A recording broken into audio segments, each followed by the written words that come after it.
I'm not exactly comfortable with the idea of getting into trouble with so much of my ability to fight lost to me. I used to be pretty darn good, so when I can, I will let my insight and use bluff to help me through. Fighting should as a rule be a last resort anyway. I've seen enough of it in my lifetime. I've even had to judge those who were violent in my stronghold a few times. I've noticed that Adair seems to be really fixated on Eothas, and not just in trying to track it down because of what it did to the people in and around Cadnua, but he's become quite taken with him as a god. I remember speaking to him about his brother who died in the Saints' War, the war with the living god of Eothas in the body of a man named Widwen. That is the same war my father died in. But I do not remember him venerating that god. He had grown almost cynical, but apparently in our time apart he has had his belief in Eothas strengthened. That is fine for him, but for myself, I'm still unsure. I have seen so much, especially when speaking to the gods and getting to know them. There are bad ones, neutral ones, and even a few good ones. Barath and Helia were of the better kind, I believe. As for Eothas, well, he wasn't there. With Widwen killed in the Saints' War, he was supposed to be a dead god. But now he's back in force, and Adair is a follower of him. Well, I suppose that leaves me a choice then, to support Eothas or not to. I think for now, I will support him to earn my friend's trust. But I want to know just what is going on. Why is he back, and why did he destroy Cadnua and take all those souls? Eothas has much to explain, and until I hear him out, I will try and reserve judgment.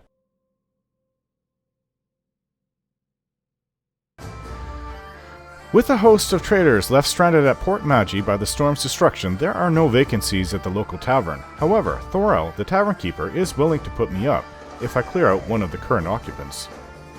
So, he wants me to find this galleon, a merchant captain, and his crew upstairs. In the furthest room to the back. He wants me to evict him. Crew's getting antsy. Maybe we cut them loose. We're not leaving anytime soon.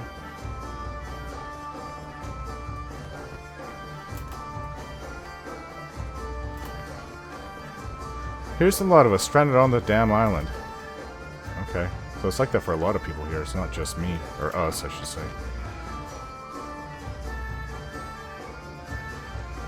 Huh. A lot of commoners and sailors here.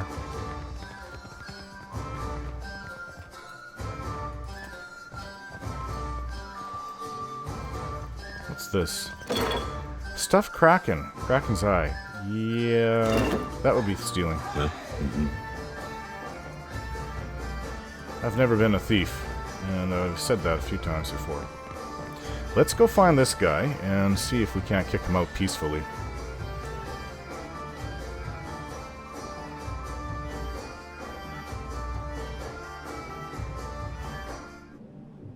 Furthest room to the back. Ado, and good day. Will do. Oh. So... Yeah? Sure. Does this just open up to every room? Okay. Leave her be.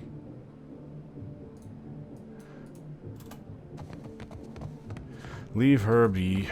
So it's gotta be this room. It's a big one. Ah, a new face. You've heard, of course, that Norgund remains the most reliable and discreet supplier of mostly legitimate wares? Mostly. Ah. Are you looking for something in particular? Mostly legitimate. Please explain that. I am an honest merchant, sir. But I confess that the tools I supply have an unjustly sinister reputation. How my clients decide to use these items is not my responsibility, after all. And with all the piracy going on in the area, it's not surprising how you got them.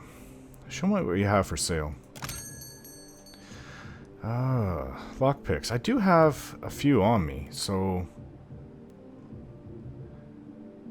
got some things I'm not familiar with. Scorching Venom. It's a poison. Helps with attack. Fighting. So... yeah, I don't have anything that I'm interested in the time being. Right. So we've got some people to evict, and I assume this is the room. Don't remember ordering more drinks. Yeah?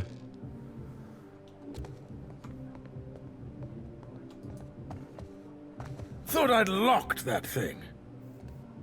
The glassy-eyed gentleman before me bears the miserable expression of the recently sober. He also smells like he's been pickling in the cask for a few days. The thing is, the way doors work, right? And I realize this is complicated, is that you close them and then uninvited people stay on the other side. Try not to slam the door on your way out, yeah? My head's going to pieces. This place is a mess. No, that's not nice. Things were real comfortable up until you turned up. He nudges an empty bottle with a boot. Did Thorol put you up to this? You really want to get your teeth kicked in on his behalf? Get out of here before you regret it. Huh. You can leave on your feet or get dragged out by your ankles, your choice. He sneers for a moment, but something in my expression squelches his confidence in a hurry. He scratches nervously at his beard. All right. Just keep your boots on. We're leaving. Thorol wants us out on the streets so bad, so be it. You serious, Galleon? Where are we supposed to go? The Amawa woman glowers at me before following him out.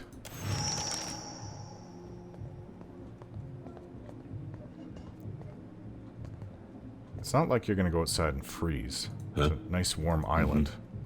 Beautiful beach, food everywhere. You can fish, you can forage, possibly hunt. Rahi pods.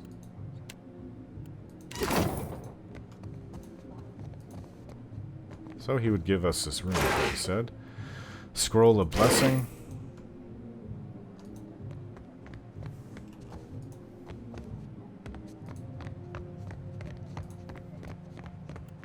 How does it work? You inhale. It isn't complicated. Ack.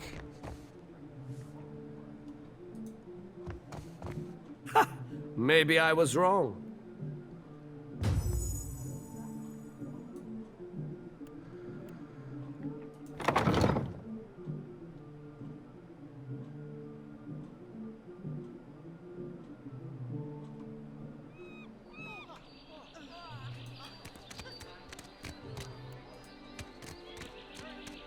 It errands now. This town has gone to the dogs. Okay.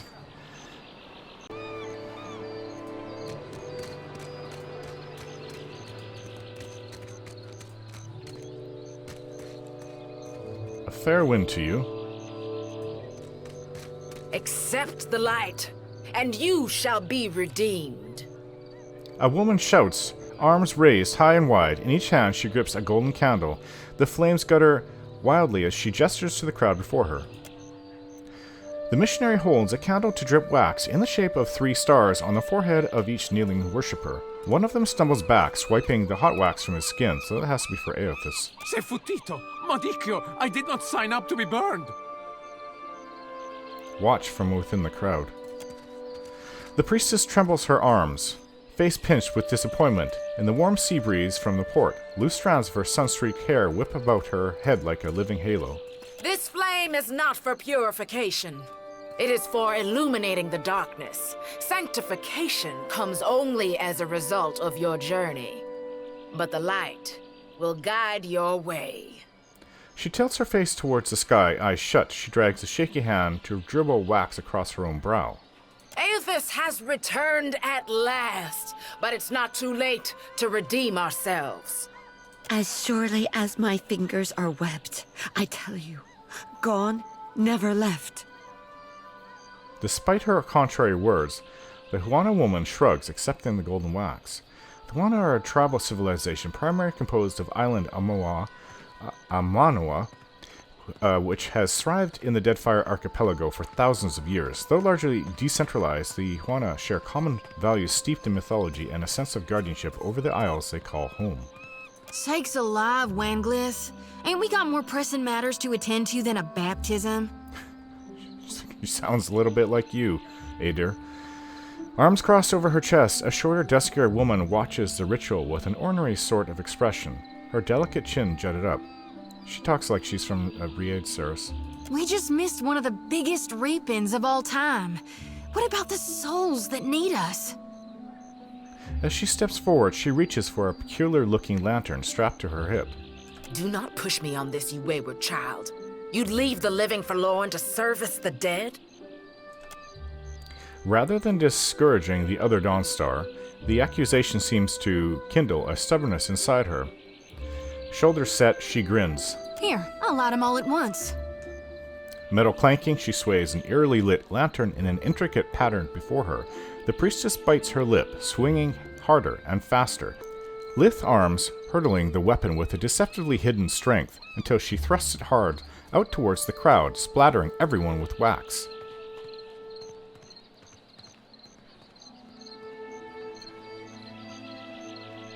What souls are you on about? The ones I dreamed died. Her words falter as she gets a good look at me for the first time. I'm guessing you're not here for the baptism.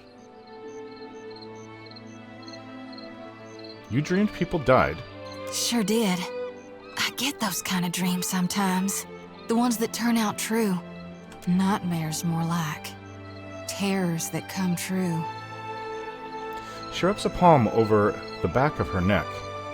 Had him since I was a little girl on the farm. Guess Gon was speaking to me even then. Gon is an aspect of Aethys associated with death and harvest. Some of our brethren suffer from these visions more than others, while some of us, favorably, have none at all. It ain't a curse. It's a blessing. A mark of the divine. She shrugs. I'm looking for an Adra statue, yea inhabited by Aethys. I knew it! She clenches her grip on the sickle in her right hand. Gon's been calling me here. Left the breadcrumbs in my dreams. I need to get inland. If you're going, I could help you. Swear on my soul. Who are you? Oh, hell. Now where are my manners? I'm Xoti, child of the Dawnstars and priestess to Gon, at your service. She thrusts a hand out for a friendly shake. Ader nods in agreement. You're a priestess of Gon, not Aethys? A dark smile curves up her lips, and her eyes glint with a fierceness. Darn right I am. Why? You know an awful lot about Gon? Well, I've heard of him. His implements are symbolically important. The sickle reaps what is sowed in life, and the lantern guides the deceased down their intended paths of death and rebirth. It is generally believed that Gon, instead of Barath's avatars, visit those who embrace death with acceptance and understanding. His most fervent devotees are known as harvesters of Gon. Gon is an answerer of wrongs and imbalances. This has contributed no small part to Durwood's enthusiasm for vigilante justice. Popular regard for Gon is polarizing. He is appreciated, feared, and characterized by a grim sense of finality. Gon is an aspect of Aethys. I think you mean he's all what's left. You did hear, Aethys died, yeah? When summer and spring have passed us on, well, that just leaves us autumn and winter and Gon. Well, that's a rather interesting view of it. Figure I'm a bit unorthodox, but that doesn't mean I'm wrong. No. More than unorthodox, it's profane. Why do you want to go inland? There are souls needing their last rites. I ought to shine them the light, else they might get lost. Oh. Enough nonsense, Xoti. No one knows if anyone's even died. You've no business going in there, risking your own safety, risking our mission. Wanglith, you guide the living and I guide the dead. Gon bids it and I dreamed it. Leave it be. We actually could use her with all the souls I run into that need a place to go. We all serve our purposes. So what's yours? I don't know what she's going to say when I tell her I'm a watcher. I'm going to ask her, what do you think? Biting at her bottom lip, she looks me up and down. A pleased sound leaves her throat. I think I know what you are. Her brows raise in a sort of challenge. And here you are, following my god. Watcher, will you take me with you? She knows.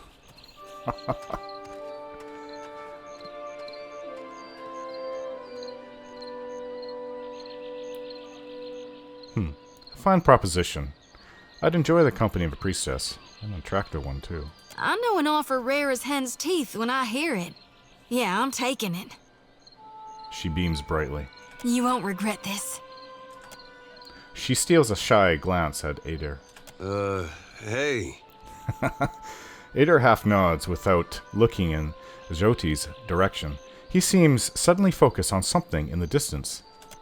A tad too eagerly, she saunters close beside me. At least take care, child. Come back to us in one piece. If not for my sake, then Samhain's. The older priestess sighs, shaking her head. So don't tell her. What the High Priestess doesn't know won't hurt her. Grinning, Xoti waves her brethren a curt parting.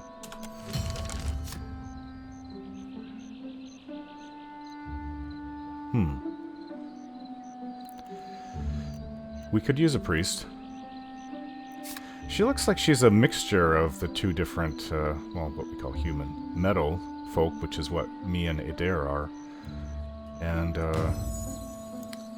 yeah, her skin tone suggests that she's actually a mixture between meadow and ocean folk for humans.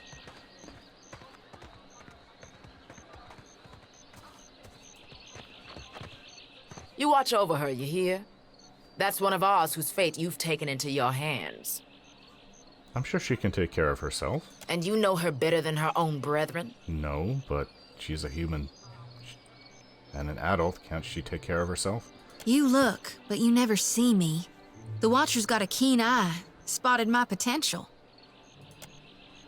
The woman's lips press a hard line as she shakes her head unhappily. Please just guard her well. Protect her purity and her godliness. The body is a shell. It's her soul that'll suffer if she steps from the path of righteousness. I don't intend to make people step from the path of righteousness. You have no fear. Do you seek a blessing from the light? I would like a blessing, yes. The priestess's entire expression brightens, lit by a holy righteousness. You chose wisely.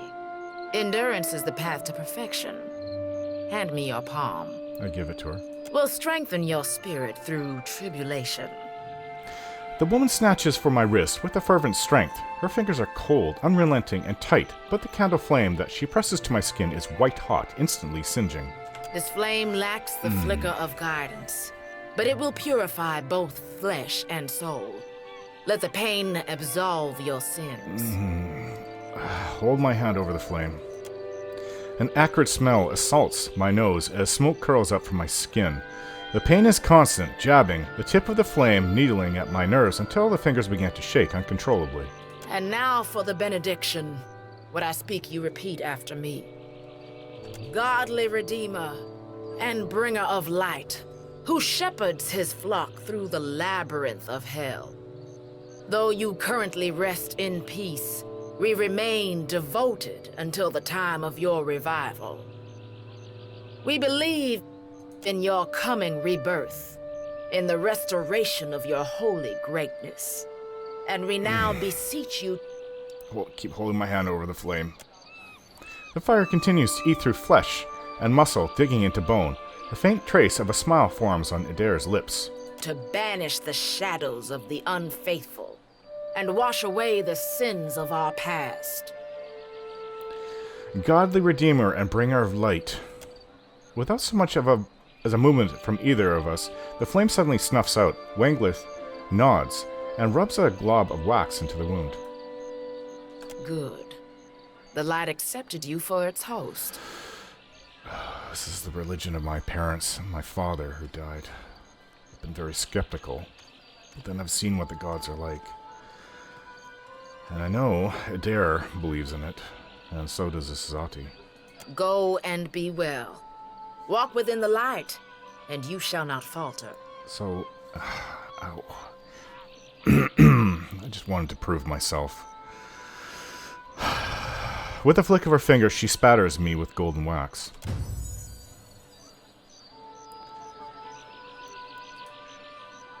Right. Welcome, Xoti. Adair, you want to say Children of the something? Dawn Stars. I wondered if we'd run into them down here. Adair has become more skilled.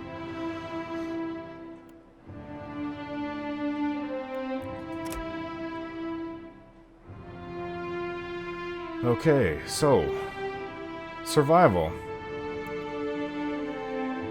Survival is always good.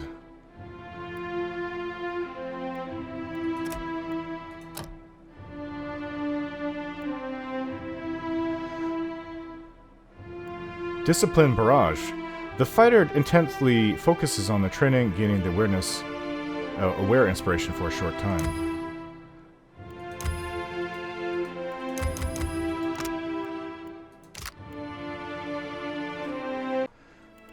Okay. Fighter stances. The fighter trains in the ability to adopt specialized fighting stances. Each stance excels at handling a different aspect of combat.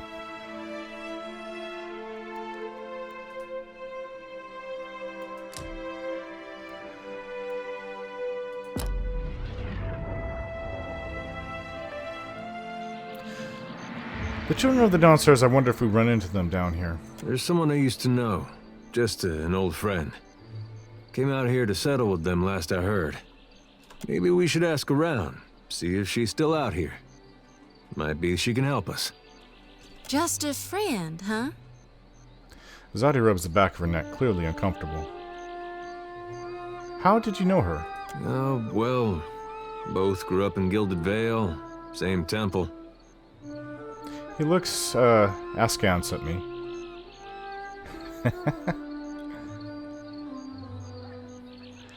Your cheeks are red. All right, all right. We used to, you know. She was real loud, too.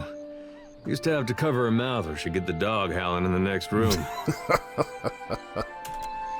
Xoti's face models bright red, and she turns away, hands covering her eyes. I get the picture. I knew you'd understand. You're gonna like her. I got a good feeling. I'm gonna like her. You want to bring her on board our crew? Okay.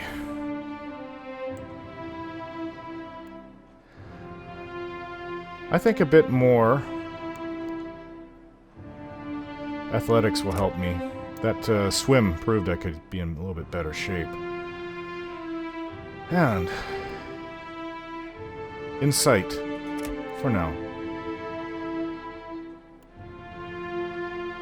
Conversations can be difficult to navigate. People may be evasive, lying, frightened, or preoccupied with other matters. Insight is used to empathize with someone and understand their underlying emotions and motivations.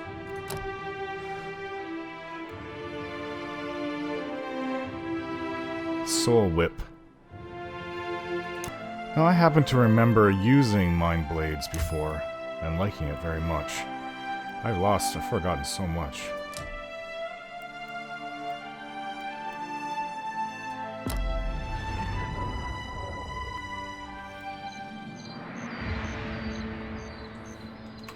Okay, Xoti, let's go.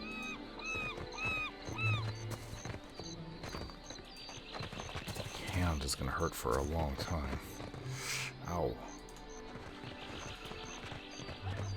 So, we may have seen pretty much everything. Oh, I also have to go back to the innkeeper. Let him know that I kicked that person out. You have to do something. Any of us could be next. Oh? I cannot imagine who might wish to harm you, Mestre. Per complanca. Don't tell me you're here to complain too. The guardsman covers his face with his hands, groaning. The virus. Are they recruiting right off the docks? You would think the Juana were storming the Kraken's Eye as we speak. What's going on? A fight, Mestre. One of the Juana women attacked the merchant. He has come out the worse for it. He jerks a thumb towards the nearby door. Now every nationale in town wets himself in terror of losing his coin to the Aumaua. We would bring in the thief, but Clario would not have us march into the village and defend Ikawa. Much longer, and I do not think any of us will have a choice in the matter. If you wanted the details of it, speak to Rinko himself. He will delight in telling you the tale. Darmo makes a sharp, frustrated hand gesture and turns away.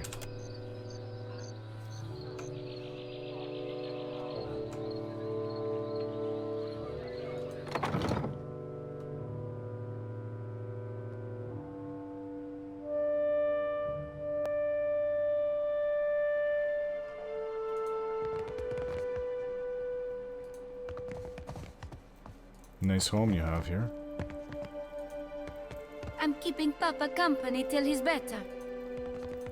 Hey, he was the one that was attacked.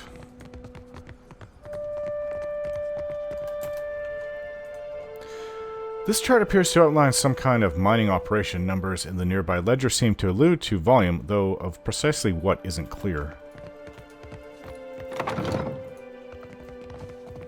Ugh, who's there? Tori, is that you? Wait, who are you? The figure in the bed is a young Valian man. The first thing I notice is that he seems to have been severely beaten. One eye is nearly swollen shut, and where his skin is revealed, it is a patchwork of livid bruises. He groans and winces as he props himself up, glaring at me with one good eye. I know exactly how he feels. And I beat up a lot of folks just the same way. Xoti's eyes gleam with dark amusement. Come to laugh? Madiko, this would not have stood in Ozia. He yanks at the bedsheet, trying to cover himself. In Ozia, there'd be a crowd in here to taunt you. Wrinkle barks a short laugh, then immediately winces. Xoti lifts her chin in interest. Maybe you are right. So you are visiting. What do you want? What happened to you? These Juana. They are an unreasonable people. I was enjoying a night of cards when one of them attacked me, out of nowhere. I had not spoken a word to her. The mad devil. Look what she did to me. My ear. He turns his head, and I see that there is a scabbed over notch where a chunk of flesh has been torn away from his left ear. That's kind of nasty. When the fighting is over, she takes my coin purse and strides away, bold as anything. Yeah, you should always ditch the jewelry before a fight. I was deep into my cups. It was not a fair contest to begin with. The governor lets the Juana do as they please, and this is the result. I should be out there, helping to find our people. My wife, Zenetta, she is out there, and I... He gestures feebly with an arm, grimacing. Listen, I am without other means. She took my coin purse, my wages. How am I to pay the governor?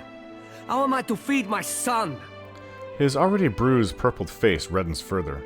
That woman should be in the stocks. The guards do nothing. But you've heard me out at least. Do me the kindness of retrieving that coin purse, and I will give you what I can spare. Maybe I can reason with this woman. Where should I start? They call her Mokea. I imagine she is back in her village, feeling proud of herself, no doubt. Follow the road as it bends north, then west. You can't miss it. A pile of sticks and straw. Mokea. With that, he sags back against the mattress, clearly exhausted. Find Mokea. Well, first thing I'm going to do is going to go speak to the innkeeper. At least I was able to do it peacefully. God knows I've seen enough death in the last while.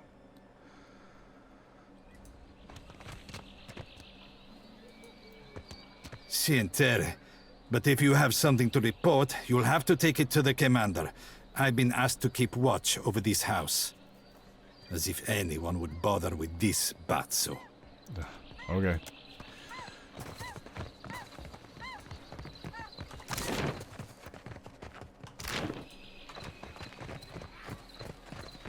Marketplace. Let's go to the innkeeper. It's not right. I came here on the first ship. Why does an islander get paid the same as I?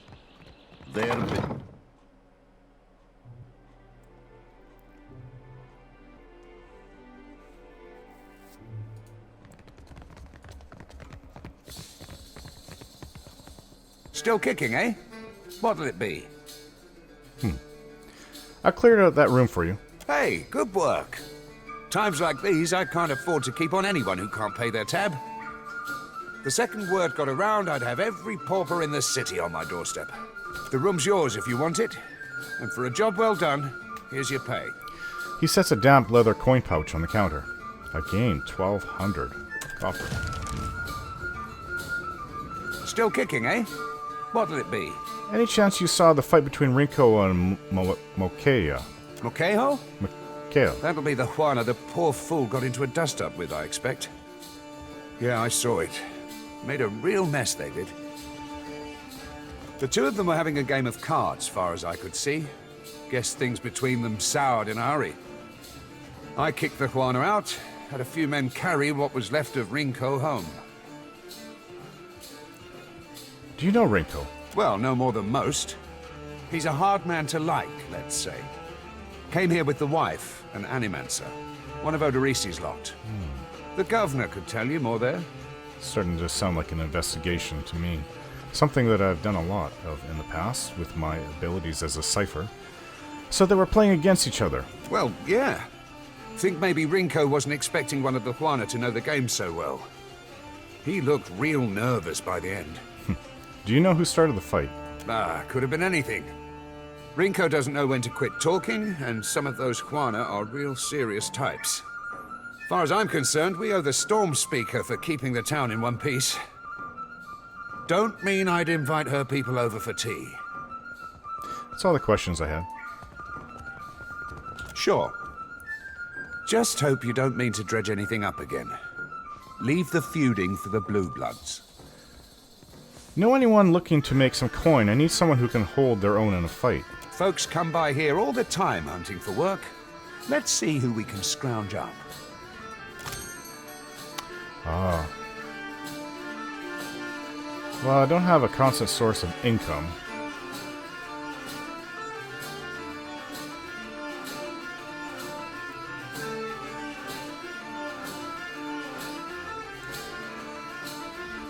I think for now we'll just keep it as is.